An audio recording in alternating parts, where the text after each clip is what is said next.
I like this one. I don't know, something about the main character. Candies! And there's candies! How could you not like it? It's got candy!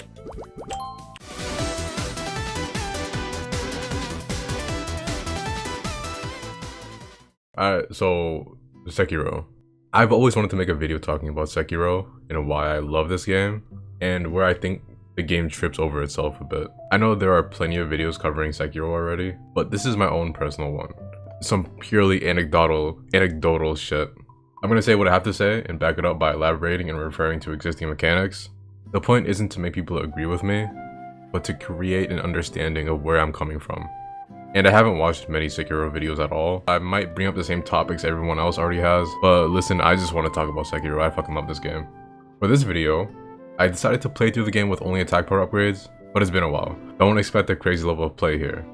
And for the sake of quality, I cut out a lot of my deaths. This isn't a generic YouTuber plays Sekiro and rages playthrough. And speaking of dying a lot, I can't talk about Sekiro without addressing the difficulty of the game. Sekiro was controversial when it released. It kind of revived the whole difficulty option argument again. And I used to lean on the side of no difficulty options, but I really don't care these days. It's a non-issue, simply because you don't have to play Sekiro. Sekiro is for people that want their shit kicked in. There are so many games that go under the radar, but if you don't have the time or skill for Sekiro, play something else. There are seriously a million games out there that you would probably like. Sekiro doesn't have to be the one. And there's no shame in that. I play easy games sometimes too, like Genshin. But that being said, I don't like the elitism from the other side either. It's really trashy behavior. And if FromSoft games did come with a difficulty option, like I said, I wouldn't care. Dead Cells is a game with accessibility options, and I still enjoy it quite a bit and find it more challenging than most FromSoft games I've played. But now that I got that out of the way, I can start talking about the gameplay. And one of the first things I think of when it comes to gameplay in Sekiro is satisfaction. Sekiro is a game that lets you do really cool looking shit, and the sound design really helps to emphasize that cool shit that you'll be doing.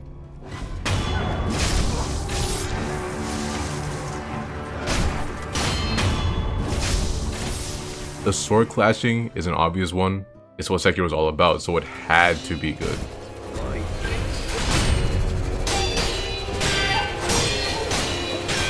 And as an animation nerd, I want to go over the animations a little. Something that catches my eye in animation is weight, impact, and character acting. Now, while the character acting isn't anything notable, for a relatively fast-paced game like Sekiro to have the weight and impact that it does behind each animation is impressive. Nioh is another fast-paced game, but lacks the weight and impact of Sekiro's animation, which isn't a bad thing in Nioh's case. That game basically has to be a bit more fast and snappy. I'm just using it as a point of reference. Sekiro strikes this nice balance, and the animation didn't get constrained by the gameplay the same way Nioh was. There's also consistency in relation to character design. So Sekiro looks like a shinobi. His outfit looks lightweight, he's short, and is more on the lean side. And as you expect, he's quick on his feet.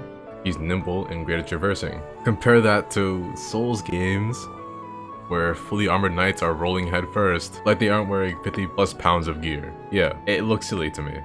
And I mentioned Sekiro has struck a nice balance when it comes to the animation being impactful and weighty, and that balance extends to the actual encounters in the game when you're fighting enemies. Whenever I might be getting frustrated while playing a video game, I tend to ask myself two questions. What's the counter, and does it feel fair? In Sekiro, your main and intended form of avoiding damage is by deflecting. Perilous attacks exist to act as mix-ups and to expand enemy movesets. Now, perilous attacks can come as thrusts, sweeps, or grabs.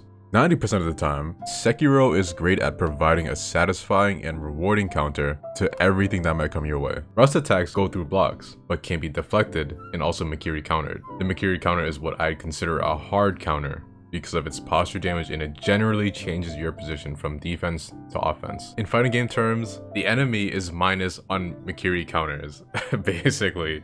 I don't know if that helps with explaining it, but hey, fighting game fans. Sweeps are countered with jump kick counters, and I'd consider Senpo leaping kicks and High Monk the hard counter against sweeps.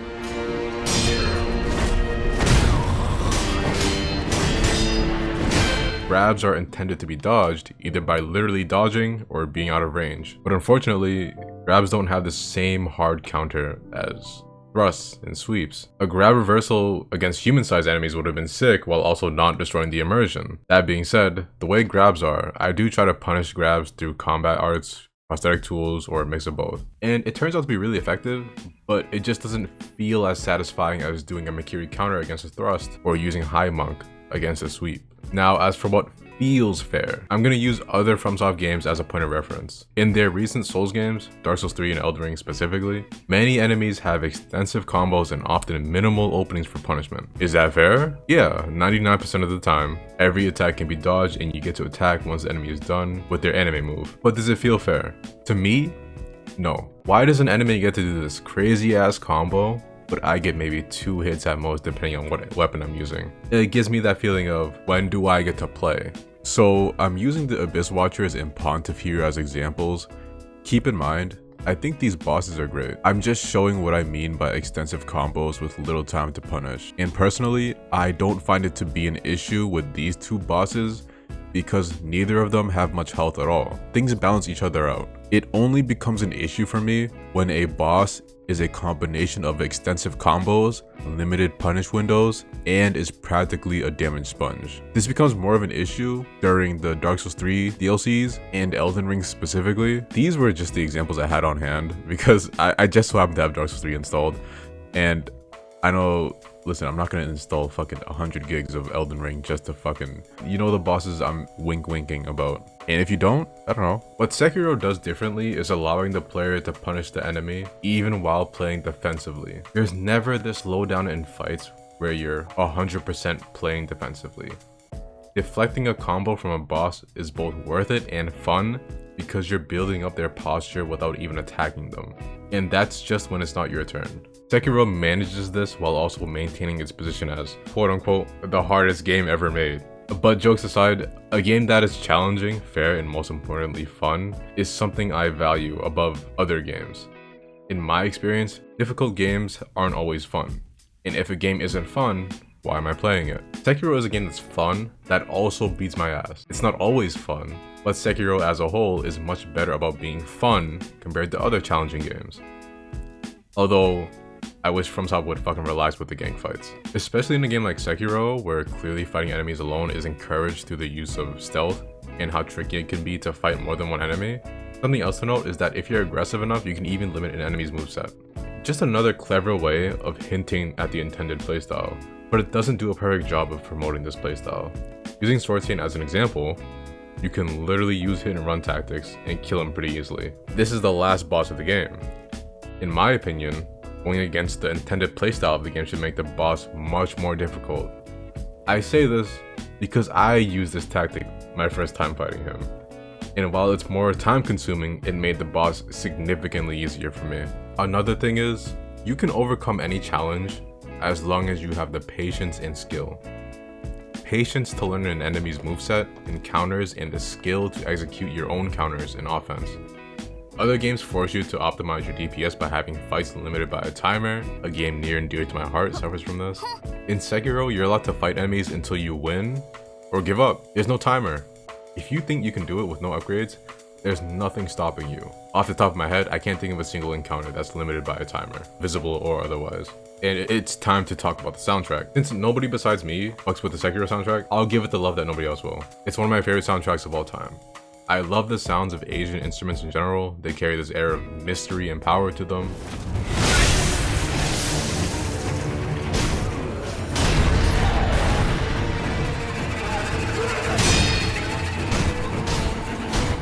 While also being very capable of delivering darker tones, like, for example, a bamboo flute, a shamisen. And yes, I think Kitamura actually utilized both Western and Eastern instruments for Sekiro. But yeah, the sounds of the bamboo flute, shamisen, and taiko drums have always caught my attention, even outside of the Sekiro soundtrack. And as I cover the bosses, I'll talk about the individual soundtracks a bit more. By the way, Nioh 2 also has a great soundtrack. I'm just saying. In my experience, difficult games have this tendency to walk the line between being challenging and tedious. Whether it be damage sponges, unwarranted stealth sections, or random platforming. Honestly, I'm not a particularly patient gamer. Most of my deaths in games come from greed. In Sekiro, it really feels like the player has a huge influence on the pacing of each fight. And Sekiro rarely suffers from inconsistency. It's an action stealth game with a strong emphasis on engaging single enemies in sword fights. Most encounters are both fun and fair, and the playstyle you're presented from the start is still relevant by the time you finish the game. So when does the game suffer from inconsistency? Well, to start, some of my favorite bosses in Sekiro are Genichiro, Owl, Sword Saint, and Corrupted Monk. Sword clashes, mix-ups, constant close combat, and a focus on posture breaking are common ground for these bosses. And Sekiro simply excels when it comes to executing these ideas.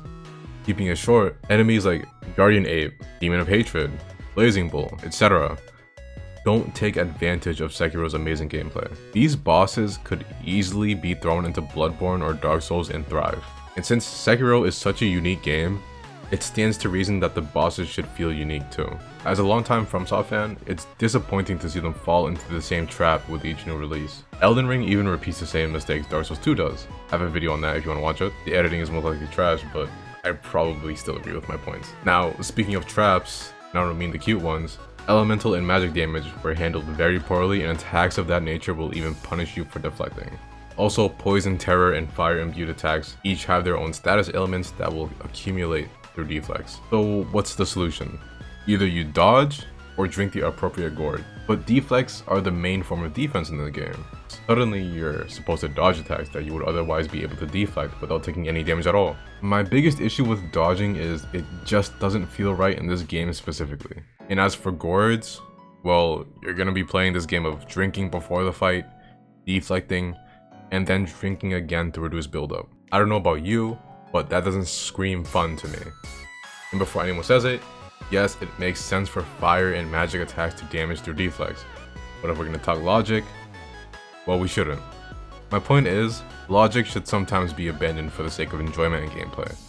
If they really wanted to make elemental and magic damage effective against the player in a fun and fair way, they could have made it so the player could deflect as usual with no consequences, but these attacks deal increased damage through blocks. And now, addressing the player's posture, enemies can break your posture, but I've noticed that enemies would rarely follow up with a punish. And not only that, there's also the safety roll you can do while knocked down. This is especially true in the Owl fight.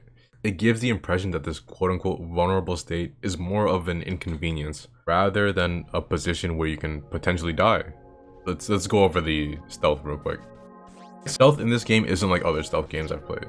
It's a lot more forgiving. But I like Sekiro's stealth gameplay because it makes it feel like you're doing cool shit. You don't need to be too smart about how you approach groups of enemies. And speaking of groups, FromSoft is usually trash about making you fight multiple enemies. But in the case of Sekiro, it's completely fine because you can do shit like this.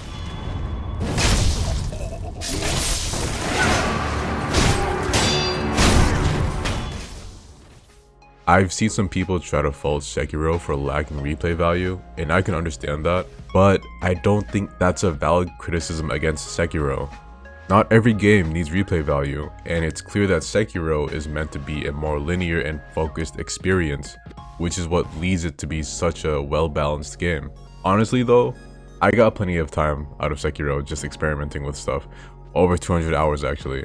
I just enjoy the gameplay that much. Replayability is a valid critique against the right product. For example, a roguelite or roguelike, games with varying builds. You know, games of that nature, you can criticize for having no replay value, but I'm not gonna criticize games like God of War, Sekiro, Bioshock, and Scarlet Nexus for not having replay value. I think that's a very strange thing to be upset about when it comes to these kind of games. Now here is one of the craziest highlights in the game for me. But before I dive into the bosses, I gotta talk about the mini bosses because the mini bosses are also great. Now, honestly, the better mini bosses are a lot more fun to fight over certain actual bosses. Something to note is that while most of the mini bosses are fun to fight, FromSoft had some weird obsession with throwing them into tiny rooms or surrounding them with enemies. The Shinobi Hunter is actually a really fun fight to practice Mikiri counters on. Chained Ogre is a fight that is a huge reason why I believe a hard counter for grapple should exist. This guy spams grapples and honestly isn't worth trying to build up his posture. Just fucking kill him. The Blazing Bull and the Magic variant are awful. I've made my point about elemental and magic damage in this game already, and like many other enemies I don't like, it encourages depleting its HP rather than building posture. The drunkards are incredibly fun fights. These guys seem to be designed to throw you off your rhythm, and I think they do a pretty good job of that. Even after fighting them so many times, I'm still not 100% confident in beating them in one attempt. Unfortunately, these fun enemies are almost always gang fights. Unless you cheese it like me. I don't even mind having enemies surrounding a mini-boss, as long as I can take care of the trash before addressing the actual enemy. But in the case of the drunkards, most of the times you'll find yourself in a situation where you can't do that. The Ashina Elite are also great. I just find it kind of funny how these guys expose my personal weakness, which is any attack that requires a double tap to deflect. I just have a finger that locks up occasionally, so sometimes I'll input L1 just once instead of twice. The other thing I struggle with is, I find him to have these weirdly inconsistent patterns. Sometimes he'll be really passive, sometimes he'll spam his Ashina cross, so the combination of his double tap move and his mix-ups makes him a scary fight for me. Armored Warrior is just a great fight. I love the weight behind his attacks too, it gives me Dark Souls 1 vibes. And Orin is the greatest mini-boss in the game, and one that I found difficult to learn for whatever reason. There are no stops in her fight, and her combos are incredibly satisfying to deflect. This fight's trash. And now that I'm done talking about the mini bosses, I can talk about the actual bosses now. So let's get started with Gyobu. Gyobu seems to be the boss you're intended to fight first, and if you do fight him before Lady Butterfly, I think he's actually one of the best first bosses ever. He has tricky timings and a wide variety of attacks that are all clearly telegraphed, which is something that's shared with other bosses later in the game. His weakness to firecrackers is also linked to the player that prosthetic tools should be used to make things easier, if you weren't already doing that.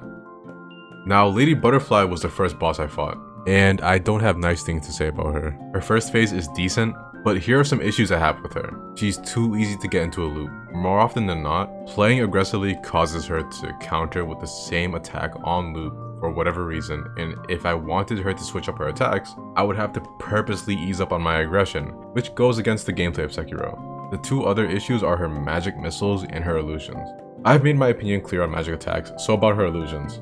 Her illusions are the filler episodes of boss fights. It's there to back up her lore, but other than that, it adds nothing to the fight. The illusions created during this phase is a boring idea that either forces the player to wait until the illusions are kill binded, or to use a limited snapseed.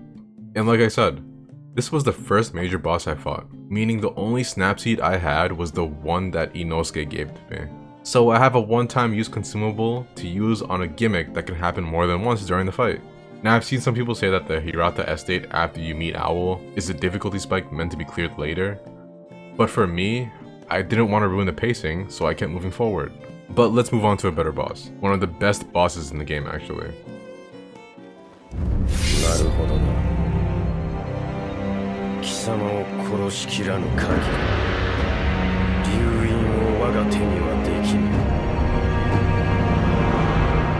It's hard to deny that Genichiro is my favorite boss. He's not, but I think from a more objective view, he's probably the best boss. Genichiro simply captures the full potential of Sekiro's gameplay. He's fair, has a wide range of attacks, has all three perilous attacks, plenty of build-up, is a great villain, and acts as a skill check. At this point in the game, he's one of the many bosses who are made much more difficult if the player is too passive, and there is that one combo that I refuse to deflect fully, but listen, I can't figure that shit out. I've only ever deflected it purely by luck. I just don't understand the timing. Also, his soundtrack has clicked with me ever since the gameplay trailer. The combination of the intense strings and aggressive percussion really stands out to me.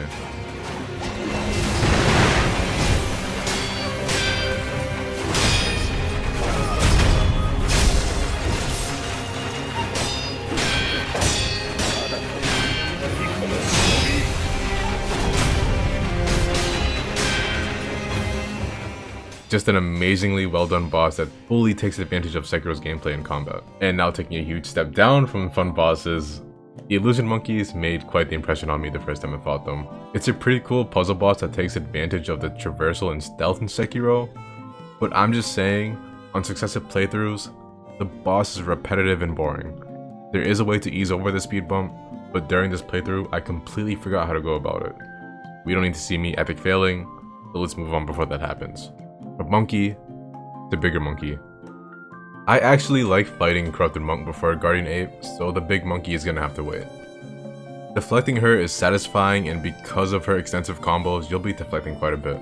My only issue with her illusion is that she can take a while to kill unless you pull out a Snap Seed, and for a single phase, it gets tedious. I have more to say, but I'll save it for the true Corrupted Monk. Okay, now here's the big monkey. Or rather, ape. At this point, you know my opinion on this boss is a controversial one.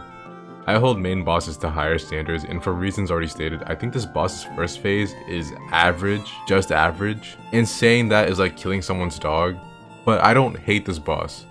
At the very least, it's a fair fight, so I'd say that automatically makes it decent. But there are many bosses that I'd rather fight over him. It's the fact that it doesn't capture what I love about Sekiro's combat. The sword clashing, the back and forth, the focus on breaking posture.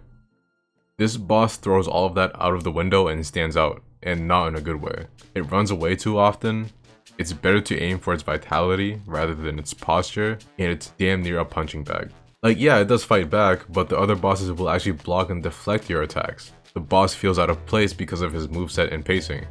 I will say though, I do like how both phases heavily encourage the use of prosthetic tools. Now here's the worst boss in the game. It's lazy and poorly designed, while also going against what makes Sekiro's combat so special. Yes, there is an easy way to beat this boss. That doesn't make it fair or well designed. Let's take a second to think about the best fights in Sekiro. It's not a coincidence that those fights are single enemy encounters. Fighting 2 or more enemies at a time is clearly not the way to play. But if you're forced into this fight, that's exactly what you'll be doing. Let's set up a scenario. If I were to constantly engage in fights where I'm outnumbered, well, that makes me stupid because the game is clearly not meant to be played like God of War and other hack and slash games. During exploration, this is solved by giving the player the option to stealth kill an enemy before engaging with the other enemy. So if you can do this with normal enemies, what makes the apes different? The fact that both of them have boss movesets and a ton of posture makes the game even worse. I will never understand the thought process here. And no, the fact that it's somewhat optional, depending on how you progress, does not make it better. It's a huge stain on Sekiro's bosses as a whole, and it says if FromSoft just forgot what the gameplay in Sekiro excels in. I'll give it credit and say the lore makes sense and it's kinda cool, but that's the only praise I can give it. Great Shinobi Owl is a boss I kinda want to hold my thoughts on only because he appears again later, and a lot of what I love about this specific fight can also apply for the fight later on. That being said, I still fuck with this boss. What makes him different from the previous bosses is his use of shinobi tools. He uses shurikens, firecrackers, and poison clouds to spice up his fight. Speaking of those poison clouds, he always uses it during his second phase after executing a jump kick on the player. Following that, sometimes he'll attempt to use a posture recovery move. The cool thing about this is, like many bosses, it encourages the use of tools again. Instead of running through the poison clouds and becoming poisoned, you can simply throw a shuriken at him to interrupt the animation and force him to attack you. And I don't really have footage of it, but honestly, you can do this with a lot of the bosses to force them to come to you. Also, it's really cool how he'll Mercury counter your thrusts. And I love how frantic and catchy his soundtrack is, especially during the second phase. For a long time, it was actually my favorite soundtrack in the game.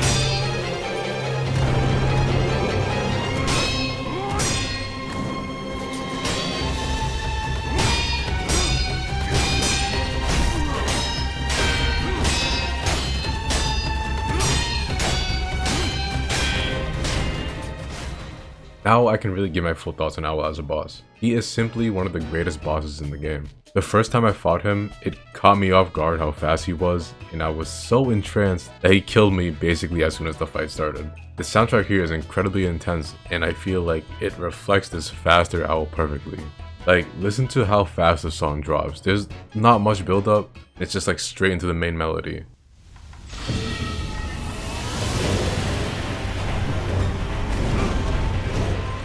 And take note of that heavy use of percussion too. I'm not educated in music theory, but it feels like this liberal use of percussion makes the fight sound and feel much faster than it really is. That's the best I can explain it.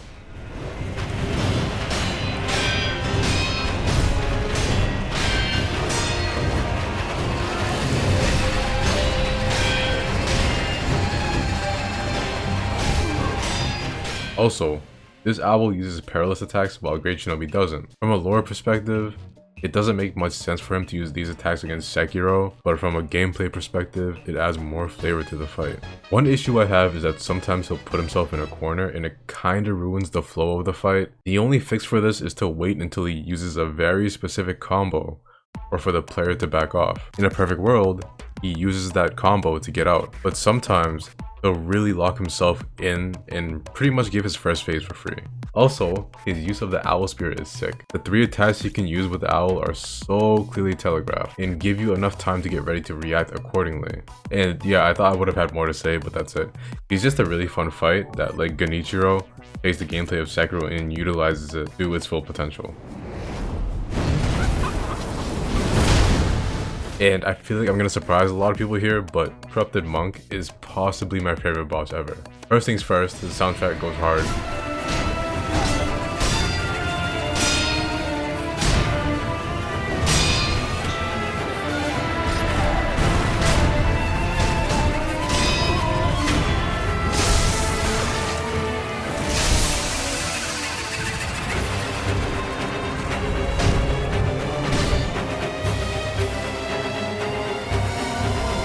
Alright, so the boss arena.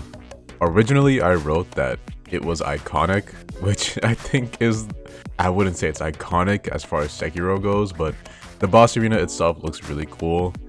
It reminds me of a fight in one of my favorite anime movies, Sword of the Stranger. It takes place on a bridge, and that's literally the only things these two things have in common. But I don't know, it's just like fights on bridges are just really fucking cool to me.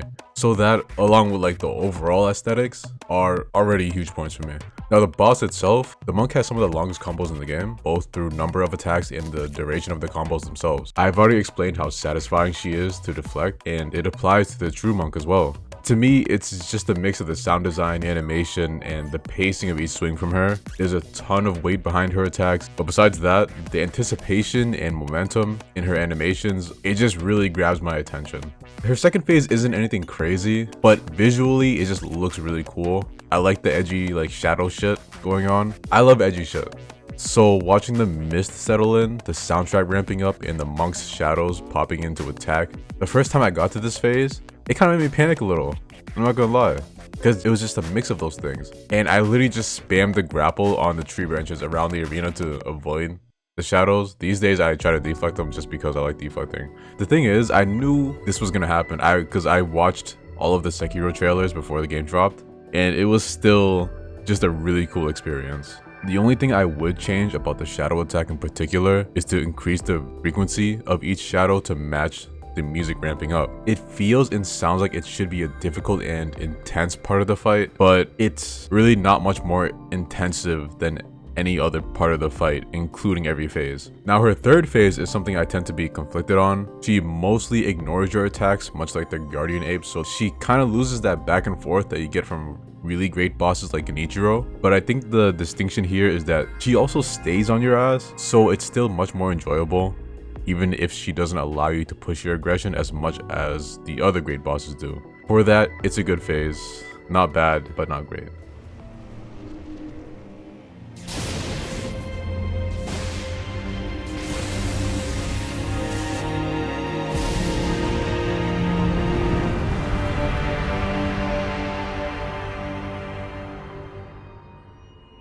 It's kind of acknowledged that FromSoft doesn't have a good track record when it comes to gimmick bosses, but this boss shows that they can make a fun gimmick fight. So what separates this gimmick boss from the other gimmick bosses that they've done? The main thing is the focus on lightning reversals in this fight.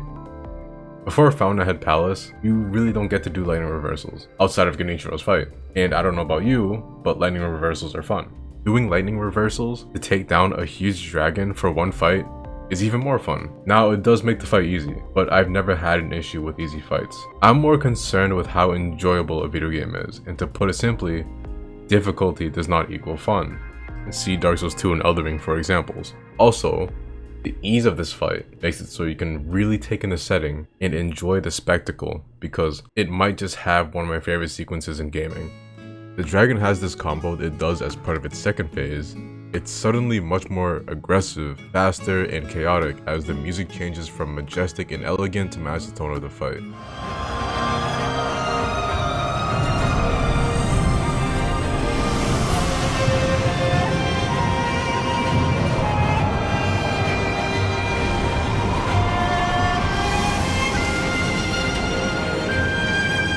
And just look at this animation before the last lightning reversal. It's perfect, and it's also always a shame to see people try to downplay this boss in particular just because it's easy. Personally, I just think that first phase is a little tedious on successive playthroughs. And here's another awful boss that I think a lot more people will agree with me about. I really only say it's awful because it's disappointing. Take what I said about elemental damage and the Guardian Ape, and you can apply it here. It's a boss known for being one of the hardest in the game, but otherwise, it really is unremarkable. Sekiro.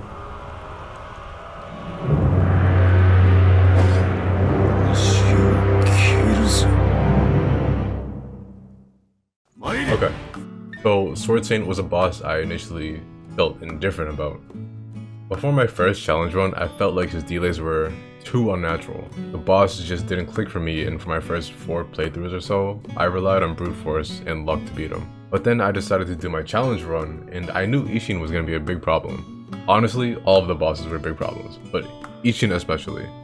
So on that playthrough, I was forced to simply sit there and learn all of the timings for deflects that I needed. And big surprise, after the timings became muscle memory, I started having a lot more fun with this fight. And learning Ishin in this way was really weird for me because typically, I learn by bashing my head at things until a routine is established. In this case, taking a look at what body movements to look for as telegraphs and how much aggression I could push was the key. This attack in particular has a subtle telegraph, but if you pay attention to his arm here, it becomes clear when to deflect. And for the record, I usually attack him while he charges this attack, but I'm not as confident as I used to be. And because of my unique learning experience with Ishin, he stands out as the best last boss out of every FromSoft game I've played. Unless we include this guy, then things start getting complicated. Couple things to know though, his repeated pistol shots don't ever feel worth deflecting. And the lightning reversal in his last phase doesn't do much to make it unique from the other phases, especially since the Divine Dragon is fought right before Ishin. And there are 2 bosses that you can't fight unless you go for the Shura ending, Emma and Old Ishin. Both pretty fun fights. I won't speak too much for Emma because like Genichiro, she feels more like a stepping stone into the real fight. I think Old Ishin might have the most style out of every boss in the game. He has this cool sidestep, one mind is fucking sick. And the fact that he's doing all of this just hours or maybe even minutes from dying of old age. Yes, there are fire attacks which I don't like, but ignoring that, the enjoyment comes from both the spectacle and mechanics. You might have noticed, I didn't say anything about Sword Saint's soundtrack. I think it's forgettable and suffers from the usual FromSoft loud choir style of boss music. The soundtrack here sounds intimidating and chaotic, and I think the choice to have this part played from a woodwind was genius because it kinda adds a cool and mysterious factor to it.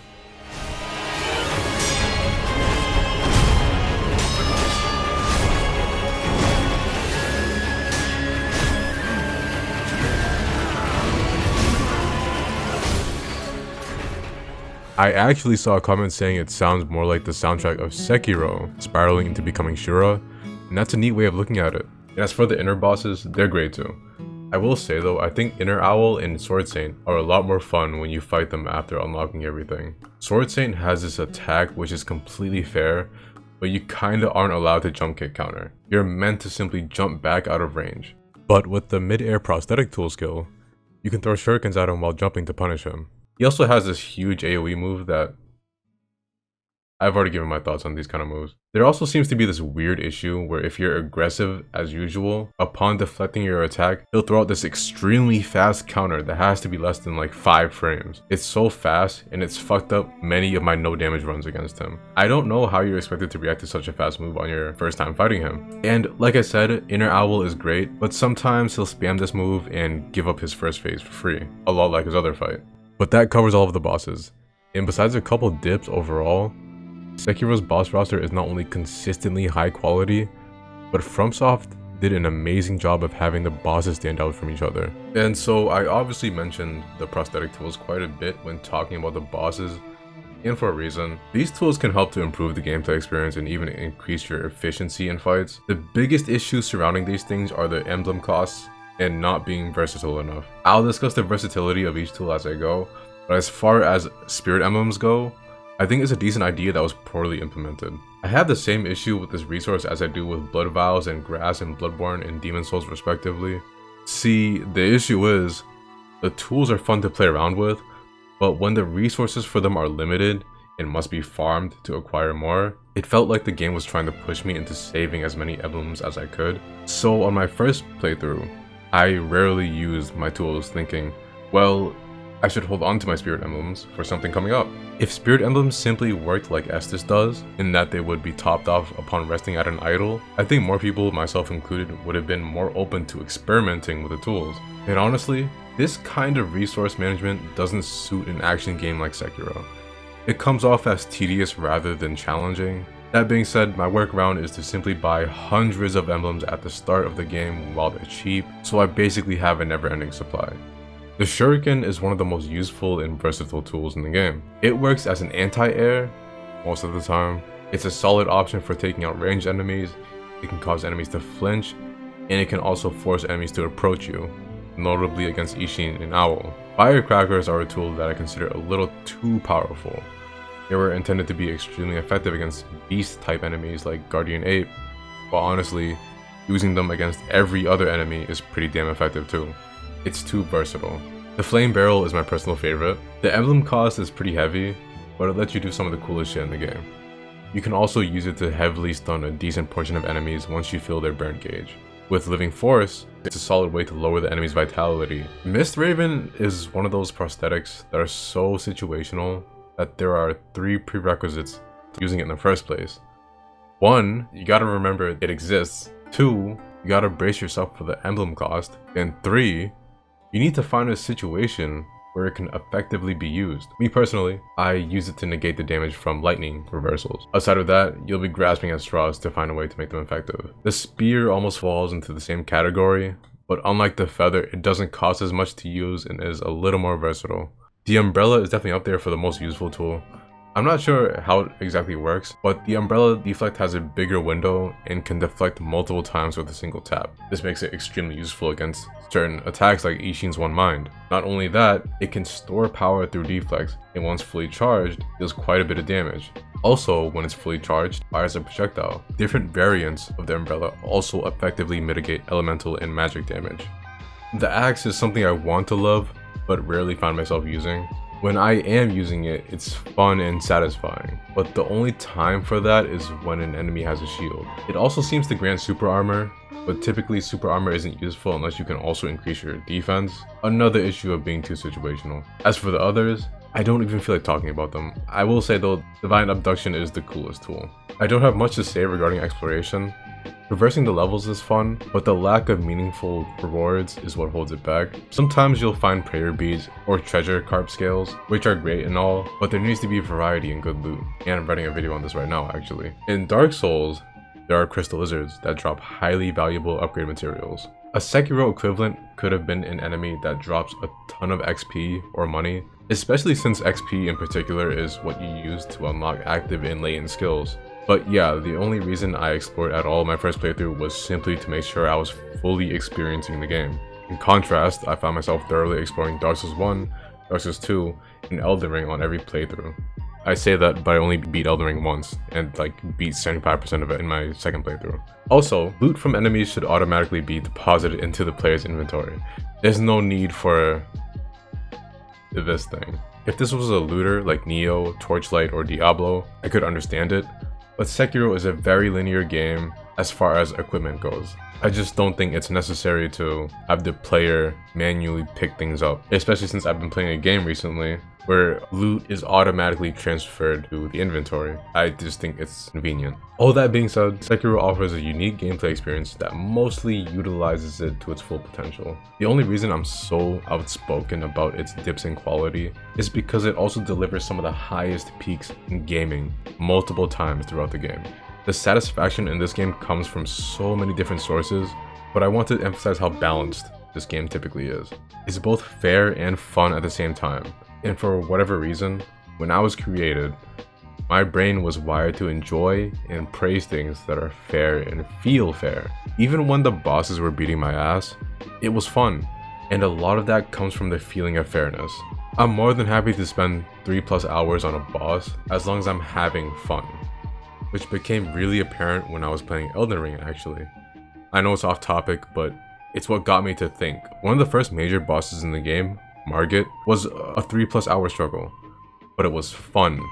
I never got upset. I can't say that for a lot of the bosses in that game. Now, if we take my positive experience with Margit and apply it to 90% of a boss roster, we get Sekiro, my personal favorite game ever made, and will most likely stay that way for a long time.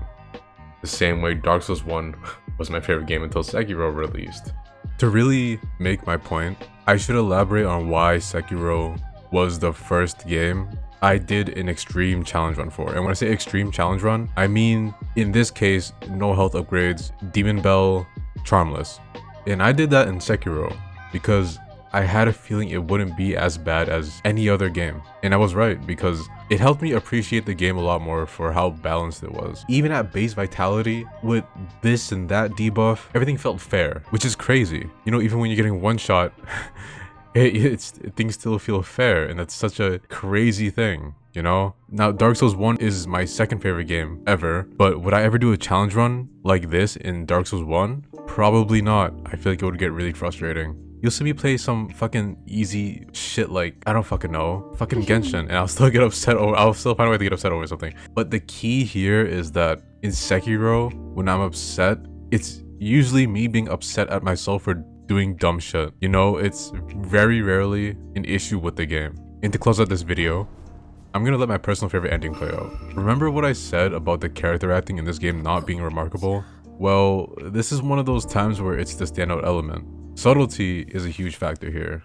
Before I actually let it play out though, I'm gonna preemptively point some things out that truly stick with me. Listen to the way Sekiro's voice breaks up towards the end when he tells Kuro to live on and learn what it means to be human. For most of the game, Sekiro speaks in a monotonous voice, but here we finally get to hear a literal break from that. You can tell Sekiro cares about Kuro in a way that isn't just shinobi serving his master. It's a small detail that hits really hard.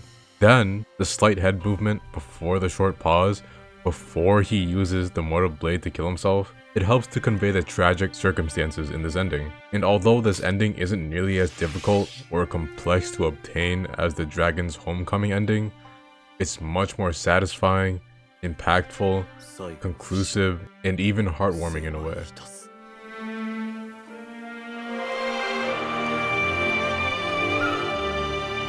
人として生きてくだされ。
行かれるのですね。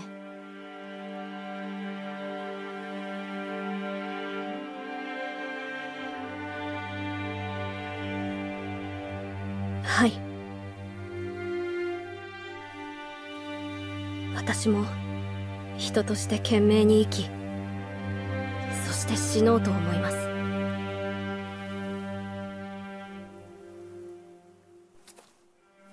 我が忍びがそうしてくれたように。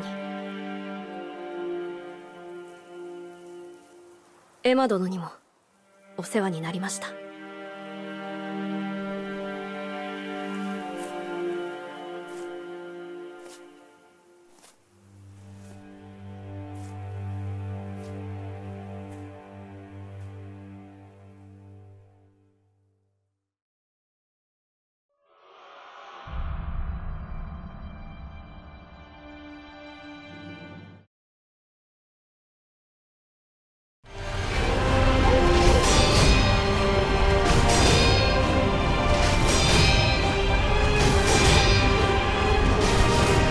the fuck? Can't spam that shit. What the fuck?